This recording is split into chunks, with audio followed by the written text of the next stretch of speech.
ਸਤਿ ਸ਼੍ਰੀ ਅਕਾਲ ਜੀ, ਤੁਸੀਂ ਦੇਖ ਰਹੇ ਹੋ ਆਰਐਮਪੀ ਟੈਲੀਵਿਜ਼ਨ। ਇਸ ਅੰਦੋਲਨ ਦੀ ਜੇ ਆਪਾਂ ਗੱਲ ਕਰਦੇ ਹਾਂ, ਅੰਦੋਲਨ ਦੇ ਵਿੱਚ ਜਿਹੜੇ ਲੋਕ ਸਿੱਧੇ ਰੂਪ ਦੇ ਨਾਲ ਕਿਸਾਨੀ ਦੇ ਨਾਲ ਸੰਬੰਧ ਰੱਖਦੇ ਨੇ ਉਹ ਤਾਂ ਆ ਹੀ ਰਹੇ ਨੇ, ਪਰ ਜਿਹੜੇ ਅਸਿੱਧੇ ਰੂਪ ਦੇ ਨਾਲ ਸੰਬੰਧ ਰੱਖਦੇ ਨੇ ਉਹ ਵੀ ਆ ਰਹੇ ਨੇ, ਕਿਉਂਕਿ ਜਿਹੜਾ ਨੂੰ ਪਹਿਲਾਂ ਨਹੀਂ ਪਤਾ ਸੀ ਪਰ ਹੁਣ ਪਤਾ ਲੱਗ ਗਿਆ ਵੀ ਅਸਲ ਦੇ ਵਿੱਚ ਸੱਚਾਈ ਕੀ ਹੈ ਤੇ ਗਰਾਊਂਡ ਜ਼ੀਰੋ ਦੇ ਉੱਪਰ ਕੀ ਕੁਝ ਹੋ ਰਿਹਾ ਤੇ ਕੀ ਇਹਨਾਂ ਲੋਕਾਂ ਦੇ ਦੁੱਖ ਦਰਦ ਨੇ ਜੋ ਕਿਰਤੀ ਲੋਕ ਨੇ, ਮਜ਼ਦੂਰ ਲੋਕ ਨੇ।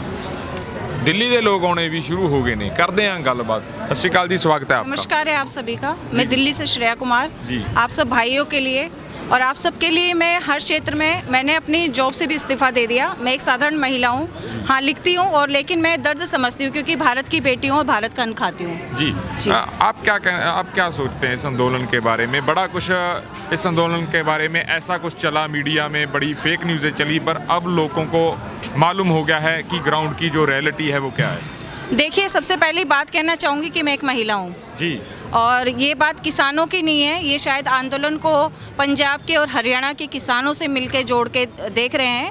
ये जो लड़ाई है, अगर इसको बारीकी से देखा जाए, अगर शिक्षित है हमारा समाज बहुत ज़्यादा और उन्नत भी है, अगर देखा जाए तो अगर हम इस लड़ाई में आज बोले नहीं, अगर आज हमने साथ नहीं दिया और आज इन किसानों के साथ हम नहीं लगे, तो शायद ही विश्व में क्या, भारत में क्या, कभी भी ऐसा आंदोलन फिर दोबारा नहीं होगा। 1907 के बाद ये आंदोलन फिर आज छिड़ा है और इसमें लड़ाई जो है अन्न से है। जो किसान अपना हक का है वो मांग रहा है, वो किसी से ये नहीं कह रहा कि जो उन्होंने कोई कानून नहीं तोड़े, शांतिपूर्ण ढंग से सारी वार्ताएं चल रही है, लेकिन वो सिर्फ एक सवाल है, उनका जवाब चाहता है। समझ नहीं आ रहा कि राजनीतिक दल या कोई भी, किसी का भी नाम नहीं लेना चाहूँगी, कि आमने सामने आके बैठ के बात क्यों नहीं करते ये सर। जी।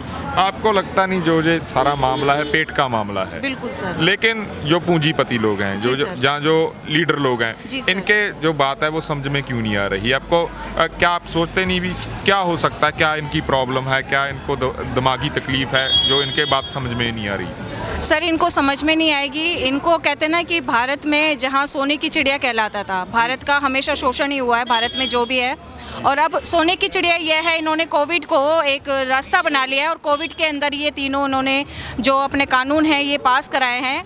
कोई भी, हम सभी शायद एजुकेटेड, हमें पता है कि कोई भी कानून पास कराने के लिए इन्हों किसानों के नेताओं को साथ बिठाना था।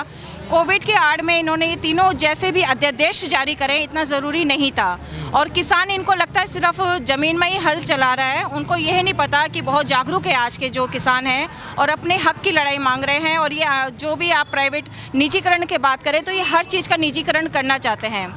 आपको अभी बात हो रही थी और बहुत अच्छी बात हो रही थी कि अन्न की, क्यों कि भी ये लोग अन्न नहीं खाते, समझ नहीं आता। शायद किसी को बुरा लगे तो बुरा लगे, लेकिन ये कहना चाहूँगी, इन्होंने धर्म के नाम का पेटेंट करा लिया, निजीकरण करा लिया।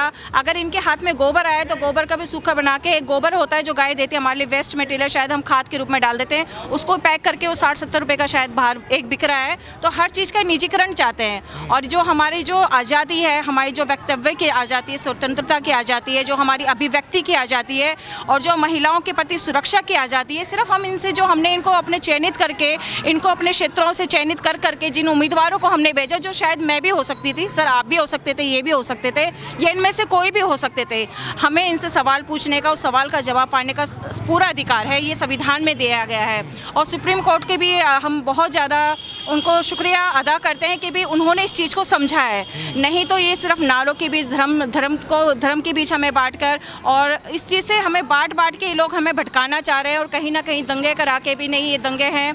और इस चीज़ को डिटेल में और नहीं जाना चाहूँगी, आप सभी समझदार हैं कि किस तरह से हमारे साथ समय समय पर ये लोग हमें बिखराने की कोशिश कर रहे हैं। और अब जो किसान है वो संपन्न नज़र आ रहा है, शायद उनको नीचे से नीचे दर्जे तक गिराने की कोशिश कर रहे हैं सर। ये जो देश का राजा होता है वो प्रजा के लिए होता है, प्रजा का उसने जी, मैं माफ़ी चाहूँगी, आपके प्रश्न को मैं यहीं रोकना चाहूँगी। ये राजा जो है हमारा देश का राजा नहीं है, ये निजीकरण के हाथों में कठपुतली है और सिर्फ ये देश की जो बची खुची संपत्ति है उसको भी अपने निजीकरण के हाथों में, और नाम नहीं लूँगी, आप सभी जानते हैं, पूंजीपतियों के हाथ में सर दे चुका है। और अब ये चुप्पी बांध के बैठा है। बहुत मन की बातें हुई, हमने बहुत मन की बातें सुनी, लेकिन इनके पास इतना समय नहीं है कि आके किसानों की भी मन की बात सुने, किसानों की मन की व्यथा सुने। और आज देश का ये हालत देख के बहुत दुखी हो रहा है, लेकिन गर्वित हो रहा है कि मेरे किसान भाई हर क्षेत्र से आके यहाँ पे डटे पड़े हैं और निडरता से सर अड़े पड़े हैं सर। जी। जाते जाते मैं एक और प्रश्न लेना चाहूँगा।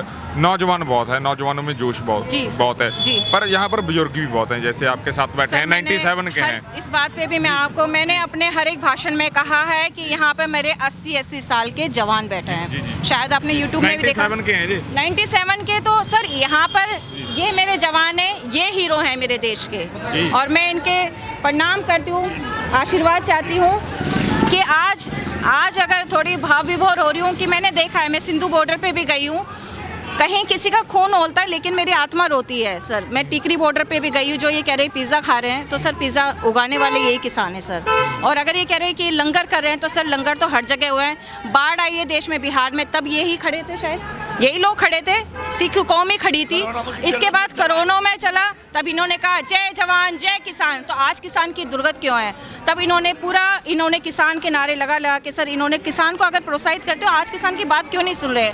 अगर आज अगर ये व्यवस्था को सुचारू रूप से चला रहे हैं तो सर जी जी जी सर, अगर सुचारू रूप से उस चीज़ को चलाना है तो किसानों की इनको बात माननी ही पड़ेगी। इन तीनों काले कानूनों को रद्द कराना ही पड़ेगा सर। धन्यवाद जी। जी शुक्रिया आपका। जय हिंद।